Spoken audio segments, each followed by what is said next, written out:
विद्यार्थियों, DSS online कक्षा में आपका स्वागत है।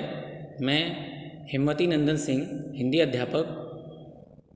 आज हम सभी हिंदी बसंत भाग 3 के अंतर्गत पाठ 7 क्या निराश हुआ जाए नामक निबंध का अध्ययन करेंगे। इसकी व्याख्या समझेंगे, इसे पढ़ेंगे। इस निबंध के निबंधकार हैं हजारी प्रसाद द्विवेदी, जो कि एक प्रसिद्ध निबंधकार माने जाते हैं। हिंदी साहित्य जगत में एक प्रसिद्ध निबंधकार के रूप में जाने जाते हैं। तो इसको पढ़ने से पहले या इसकी व्याख्या करने से पहले मैं लेखक परिचय देना चाहूँगा। आपको जानना आवश्यक है लेखक के बारे में भी। तो संक्षिप्त परिचय लेखक का कुछ इस प्रकार है कि आचार्य हजारी प्रसाद द्विवेदी जी का जन्म 19 अगस्त 1907 ईस्वी को 1907 में बलिया जिले के दूबे का छपरा नामक गांव में हुआ था। कहाँ हुआ था? बलिया जिले के दूबे का छपरा नामक गांव में हुआ था। इनके पिता का नाम पंडित अनमोल दूबे था। हजारी प्रसाद द्विवेदी जी की शिक्षा काशी हिंदी विश्वविद्यालय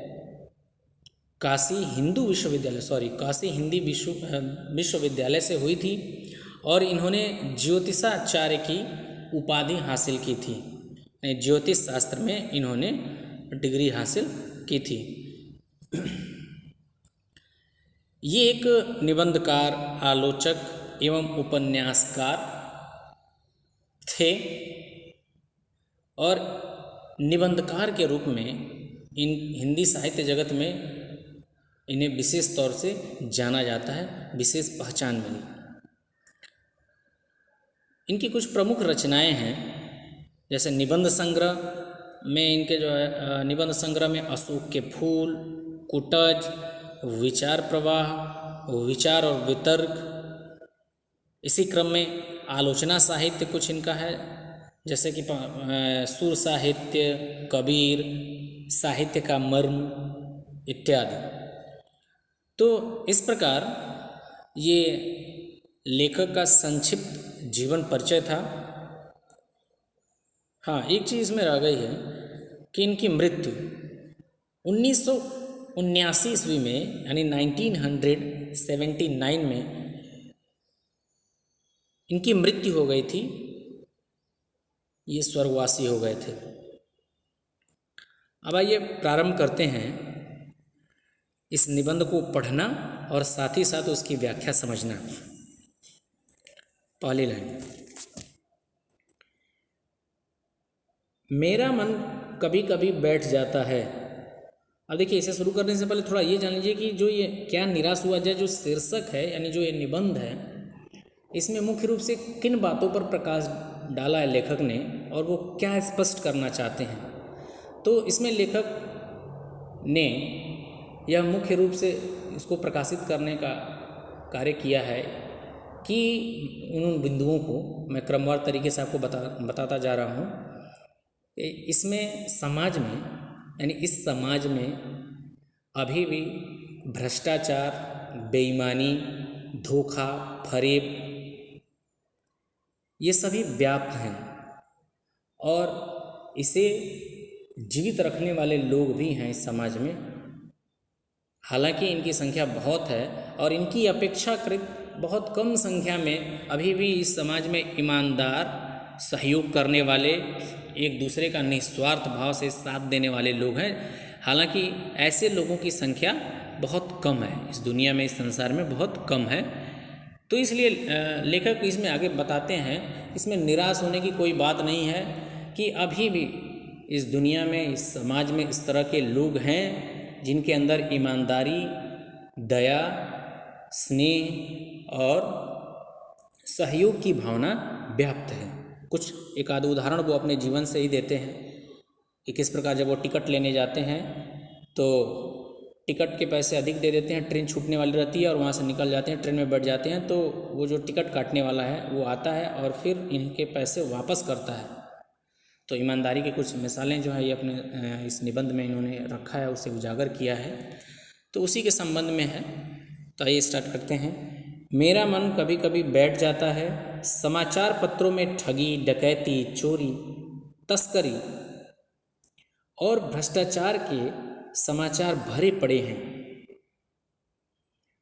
आरोप प्रत्यारोप का कुछ ऐसा वातावरण बन गया है कि लगता है देश में कोई ईमानदार आदमी ही नहीं रह गया है। हर व्यक्ति संदेह की दृष्टि से देखा जा रहा है। जो जितने ही ऊंचे पद पर है उनमें उतने ही अधिक दोष दिखाए जाते हैं। अब देखिए, ये स्टार्ट किया है लेखक ने यहाँ से। इससे क्लियर हो जा रहा है कि ये निबंध किस ओर जाने वाला है, किसमें किससे संबंधित बातें कही गई होंगी। लेखक ने इसमें कहा है या लिखा है कि आए दिनों समाचार पत्रों में ठगी, डकैती, चोरी, एक शब्द आया है तस्करी। तस्करी का अर्थ होता है, ये भी एक तरह की चोरी है और ख़ासकर टैक्स की चोरी की जाती है। इसके अंतर्गत टैक्स बचाने के लिए जो आयात निर्यात किया जाता है उसमें टैक्सों की चोरी की जाती है। तो ये भी एक तरह से भ्रष्टाचार में ही सम्मिलित किया गया है इसको। तो लेखक लिखता है कि वर्तमान समय में आए दिनों में समाचार पत्रों में ठगी, डकैती, चोरी, तस्करी और भ्रष्टाचार के समाचार ही भरे पड़े रहते हैं। आरोप प्रत्यारोप, एक और शब्द है यहाँ पे, आरोप प्रत्यारोप, यानी एक दूसरे पर दोष लगाना, एक दूसरे को दोषी साबित करने के लिए जो वाद विवाद होता है उसको हम कहते हैं आरोप प्रत्यारोप का कुछ ऐसा वातावरण बन गया है कि लगता है देश में कोई ईमानदार ही नहीं है। यानी सभी एक दूसरे के ऊपर उंगली उठा रहे हैं कि आपने ये किया, आपने यहाँ भ्रष्टाचार किया है, ये धोखा दिया है, यहाँ करों की चोरी की है। तो वो जो है इनके दोष और इनके अवगुणों को बता रहा है कि आपके अंदर ये कमियां हैं, आपने ये गलत काम किए हैं। तो यानी ये आरोप प्रत्यारोप का दौर चल रहा है। और जो जितना ही ऊंचे पद पर है, इसकी पदवी जितना ही ऊंची है, जिसकी पहुंच जितने ऊपर तक है, वो उतना ही जो है भ्रष्टाचार में लिप्त है। नए नए कारनामे उसके उजागर हो रहे हैं समाचार पत्रों में। तो अब इसमें अगला पैराग्राफ है, एक बहुत बड़े आदमी ने मुझसे एक बार कहा था कि इस समय सुखी वही है जो कुछ नहीं करता, जो कुछ भी करेगा उसमें लोग दोष खोजने लगेंगे, उसके सारे गुण भुला दिए जाएंगे और दोषों को बढ़ा चढ़ाकर दिखाया जाने लगेगा। दोष किसमें नहीं होते, यही कारण है कि हर आदमी दोषी अधिक दिख रहा है। यही कारण है कि हर आदमी दोषी अधिक दिख रहा है। गुड़ी कम या बिल्कुल ही नहीं।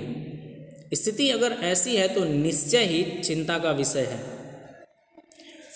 अब लेखक ने इसमें यह बताने का प्रयास किया है कि किस प्रकार प्रत्येक व्यक्ति में कुछ न कुछ दोष तो है ही हैं, और किस प्रकार जो है एक आदमी दूसरे के अवगुणों को, दोषों को गिनाने में लगा हुआ है, तो वो दूसरा जो है इनके अवगुण और दोषों को गिनाने में लगा हुआ है।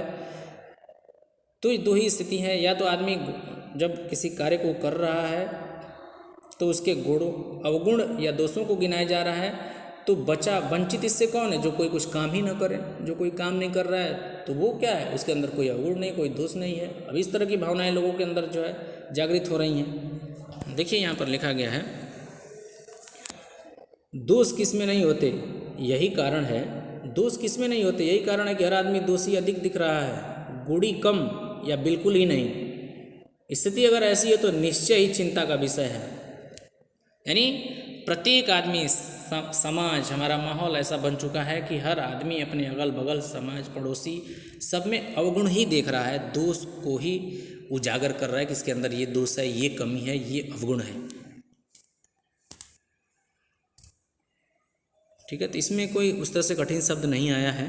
अब अगला पैराग्राफ देखिए, क्या यही भारतवर्ष है?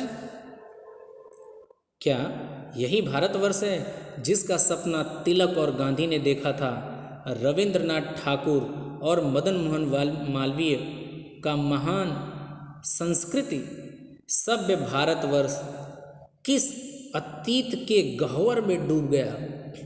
आर्य और द्रविड़, हिंदू और मुसलमान, यूरोपीय और भारतीय आदर्शों की मिलन भूमि, मानव महासमुद्र क्या सूख ही गया। मेरा मन कहता है ऐसा हो नहीं सकता। हमारे महान मनीषियों के सपनों का भारत है और रहेगा। अब भारतीय इतिहास पर थोड़ा सा प्रकाश डाल रहे हैं कि किन किन महान लोगों ने इस भारतीय संस्कृति और सभ्यता को बचाए रखने के लिए, सुरक्षित रखने के लिए कितने बड़े संघर्ष किए हैं, कितने बड़े त्याग उन्होंने दिया है। जिसमें से कुछ एक नाम इन्होंने गिनाया है, जैसे भारतवर्ष को एक महान महासमुद्र, मानव महासमुद्र माना है, जिसकी संस्कृति बहुत प्राचीन है। तो उसमें से कुछ नाम ये गिनाते हैं, कुछ महान लोग हुए जो इस महान भारतीय संस्कृति और सभ्यता को बचाए रखने में अपना अहम भूमिका निभाई, जिसमें तिलक, बाल गंगाधर तिलक, महात्मा गांधी, रविंद्रनाथ टैगोर, मदन मोहन मालवीय आदि महापुरुषों ने भारतीय संस्कृति और सभ्यता को प्राचीन अतीत के गह्वर में डूबने से बचाया। यानी अंधविश्वास की भावना से जो पहले मध्य काल में जब पढ़ेंगे, हिस्ट्री में भी ये है कि उसको डार्क एज कहा जाता है, अंधयुग कहा जाता है। किस तरह से लोग अंधभक्त हो गए थे, तो और सामाजिक कुरीतियाँ व्याप्त हो गई थी, इस समाज में बहुत ही रूढ़िवादिता आ गई थी।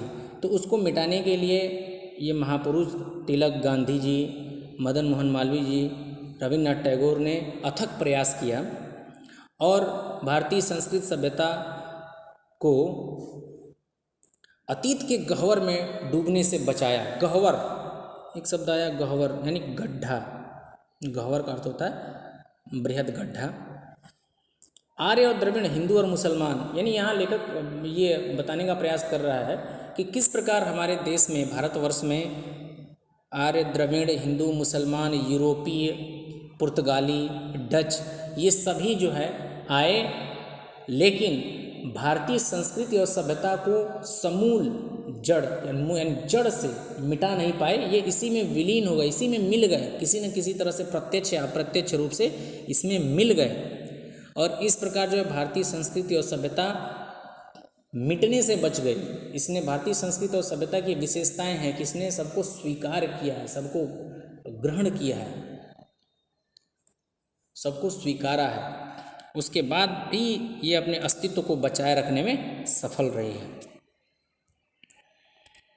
इसके बाद अगला और अंतिम पैराग्राफ है, जो आज के लिए अंतिम है। अभी तो इस निबंध में और भी है, फिलहाल आज के लिए यह सही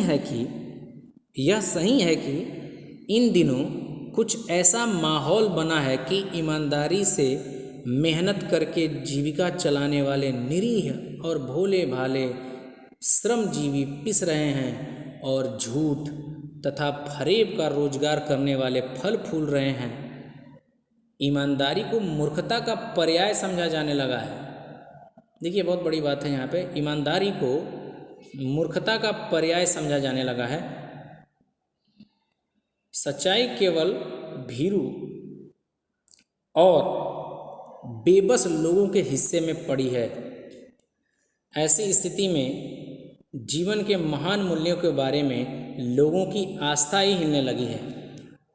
अब इस पैराग्राफ में बहुत ही महत्वपूर्ण बातें लेखक ने की हैं कि जो वर्तमान समय है इसमें ईमानदारी लगभग समाप्त हो चुकी है, बेईमानी का बोलबाला है, और जो बेईमान लोग हैं, जो ऊंचे पदों पर हैं, अधिक मात्रा में भ्रष्टाचार कर रहे हैं, पहुंच अधिक है, उतने ही निपुण तरीके से भ्रष्टाचार कर रहे हैं, भ्रष्टाचार करने में वो निपुण हो गए हैं। और इसमें पीस कौन रहा है? जो ईमानदारी से मेहनत करके आजीविका चलाने वाले लोग हैं, किसी तरह वो मेहनत करके अपनी आजीविका 2 वक्त की रोटी सम्मान से जो खा रहा है, तो वो पिस रहे हैं। ऐसे निरीह, एक शब्द आया है निरीह। निरीह का अर्थ होता है कि इच्छा एवं तृष्णा से रहित, जिसकी कोई अतिरिक्त इच्छा न हो, जो भौतिकवादी जीवन में लिप्त न रहने वाला हो, बहुत सीमित मानसिकता वाला, सीमित इच्छाओं वाला व्यक्ति जो सीधे साधे तरीके से अपना जीवन जी रहा हो, उसे निरीह कहेंगे। और भोले भाले श्रमजीवी पिस रहे हैं इसमें। लेखक आगे इसमें लिखते हैं कि झूठ तथा फरेब का रोजगार करने वाले फल फूल रहे हैं। जो झूठ बोलने वाले हैं, जो धोखाधड़ी करने वाले हैं, जो एक दूसरे को धोखा दे रहे हैं, भ्रष्टाचार कर रहे हैं, वही जो है क्या है, फल फूल रहे हैं। उन्हीं का साम्राज्य जो है विस्तृत हो रहा है, बड़ा हो रहा है। सच्चाई केवल भीरू और बेबस लोगों के हिस्से में पड़ी है। भीरू का मतलब होता है कमज़ोर, डरा हुआ, आप कह सकते हैं। और जो बेबस मजबूर लोग हैं, उन्हीं के हिस्से में सच्चाई पड़ी हुई है। यानी सच्चाई का निर्वहन केवल यही लोग कर पा रहे हैं, जो डरे हुए लोग हैं, जो कमज़ोर लोग हैं, जो मजबूर लोग हैं। ऐसी स्थिति में जीवन के महान मूल्यों के बारे में लोगों की आस्था हिलने लगी है। एक शब्द यहाँ भी आया है, ये क्वेश्चन आंसर में भी आपको मिल जाएगा, कि ईमानदारी को मूर्खता का पर्याय जाने लगा है।